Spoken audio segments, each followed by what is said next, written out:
Puis-je présenter mon épouse? Chérie, voici frère Leroy et Paul Cobb de Los Angeles en Californie. Très heureuse de vous avoir dans notre maison, frère Cobb. Frère Branham, dans vos deux grandes campagnes de Los Angeles, au Calvary Temple, nous avons remarqué que le Seigneur Jésus-Christ a travaillé avec vous d'une façon tout à fait spéciale, avec ses merveilleux dons, le discernement des esprits et des cœurs des hommes, aussi bien que les maladies du corps et les signes miracles. Nous voudrions, frère Branham, en entendre davantage au sujet de ce ministère unique que le Seigneur vous a donné. Très bien, frère Cobb. Commençons depuis le début. Je suis né dans l'est du Kentucky, dans une petite cabane de bois, près de Burkesville au Kentucky. Le matin de ma naissance, mes parents m'ont dit qu'une lumière est venue dans la pièce et est restée suspendue au-dessus de moi. Les gens de ma famille n'étaient pas très religieux. Ils n'allaient pas à l'église. Bien sûr, cela a causé pas mal de troubles parmi eux. Cela m'a suivi tous les jours de ma vie.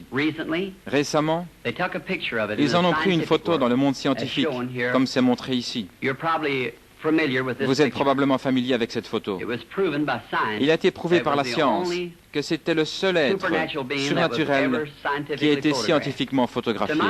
À mon opinion, c'est le même ange de Dieu qui a suivi les enfants d'Israël d'Égypte en Palestine.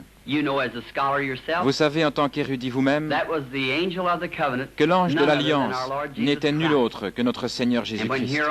Et ici sur la terre, manifesté dans la chair, il n'a pas proclamé être quelqu'un de grand. Il a dit le Fils ne peut rien faire, à moins que le Père ne lui montre. Dans Saint Jean, au 5e chapitre, peut-être en avez-vous connaissance de cette écriture, Jésus est passé par cette fameuse piscine de Bethesda. Il a trouvé beaucoup d'infirmes là, des aveugles, des estropiés et paralysés, attendant le mouvement de l'eau. Il est étrange qu'il ait seulement exercé son ministère envers une seule personne. Mais si vous remarquez, il savait où se trouvait cette personne. Le Père lui avait montré. Il a guéri celui-ci. Peut-être n'était-il pas estropié. Il était simplement couché sur une palette. Mais Jésus l'a guéri. Ensuite, plus loin dans le chapitre, nous trouvons au verset 19 qu'il était interrogé par les Juifs. Peut-être serait-il interrogé aujourd'hui. Pourquoi Dieu, passant dans un endroit où se trouvaient tous ces gens paralysés, estropiés et aveugles, et ne les guérit-il pas tous? Mais ici, je cite ses paroles. Il a dit, en vérité, je vous le dis, le Fils ne peut rien faire de lui-même, si ce n'est ce qu'il voit faire au Père. Ceci, le Fils le fait pareillement. C'est pourquoi, selon ses propres mots, son ministère était basé sur des visions de son Père. Il n'est pas étrange alors que son ministère s'accomplisse comme il l'a promis à ses disciples. Les choses que je fais, vous les ferez aussi, et même de plus grandes, car je m'en vais vers mon Père. Il a dit encore un peu de temps et le monde ne me verra plus. Mais vous me verrez, car je serai avec vous et même en vous jusqu'à la fin du monde. Jésus-Christ, le même hier, aujourd'hui et éternellement. Je crois que c'est une confirmation dans ces derniers jours de la résurrection de Jésus-Christ, vivant parmi son peuple, accomplissant les mêmes signes et miracles qu'il a fait quand il était ici sur la terre. À l'âge de 7 ans, nous avons déménagé du Kentucky en Indiana, sur la route un peu plus haut d'où nous habitons maintenant. Nous allions chercher notre eau à l'époque d'un puits situé dans un bloc de la cité derrière la vieille maison de campagne. Un bel après-midi de septembre, en revenant de la pompe avec de l'eau, il y avait un grand peuplier imposant qui se trouvait à mi-chemin entre la pompe et la maison. En passant là, il y a un tourbillon de vent dans l'arbre. Ce que nous appelons ici un tourbillon de vent.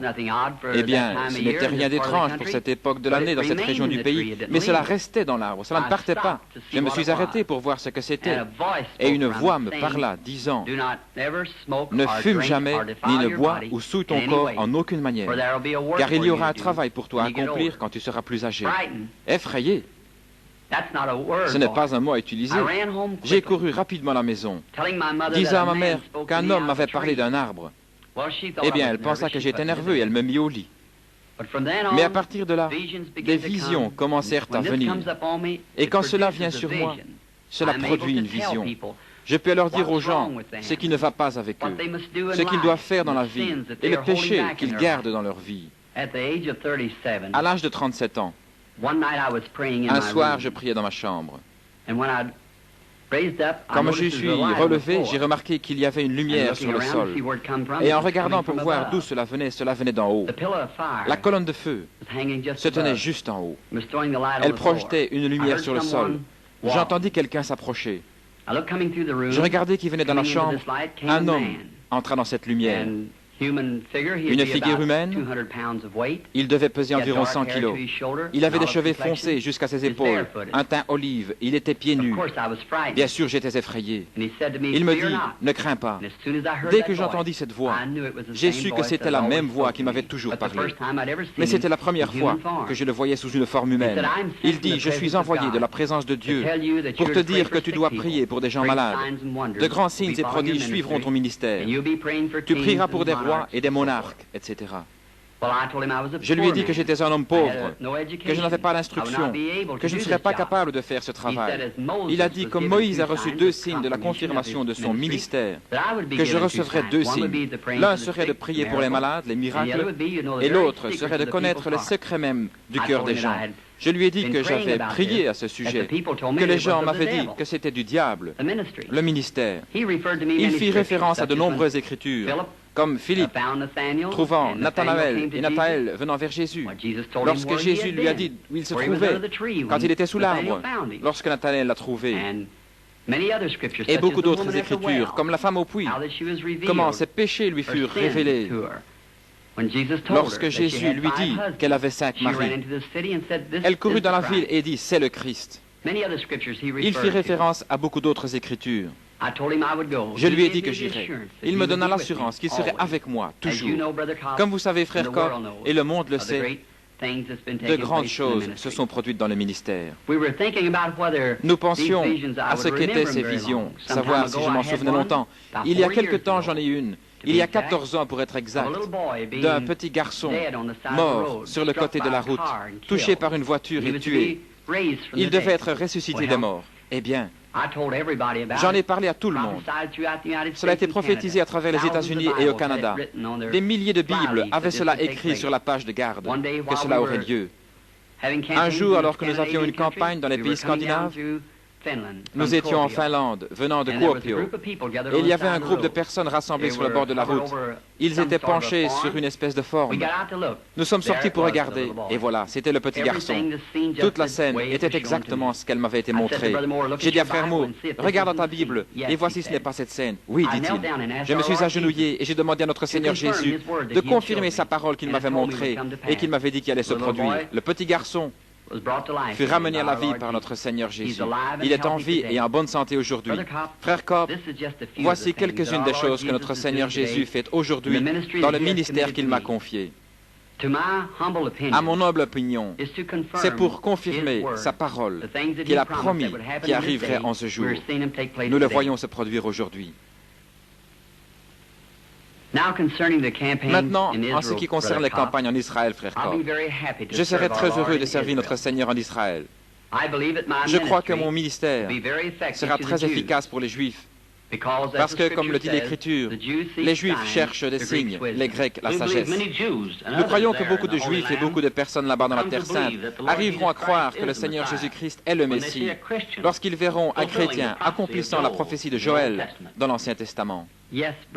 Oui, frère Cobb. Je suis certain que vous vous référez à la prophétie de Joël dans l'Ancien Testament, Joël 2, 28, comme il a prophétisé, disant que dans les derniers jours, il déverserait son esprit sur toute chair. Les fils et les filles prophétiseraient, les hommes âgés auraient des rêves et les jeunes hommes auraient des visions. Eh bien, frère Branham, je pense que nous allons devoir dire au revoir pour aujourd'hui. Cela a été un grand plaisir pour nous et très édifiant. Nous devons y aller. Nous vous verrons, Dieu voulant, à Chicago dans quelques jours. Eh bien, messieurs, cela a été un plaisir de vous avoir à la maison ce soir. Nous prierons ensemble pour le succès de la réunion de Chicago. Et par la grâce de Dieu, j'espère vous rencontrer là dans quelques jours. Voudriez-vous une tasse de thé? Oh, merci beaucoup, Sir Branham. Merci, chérie.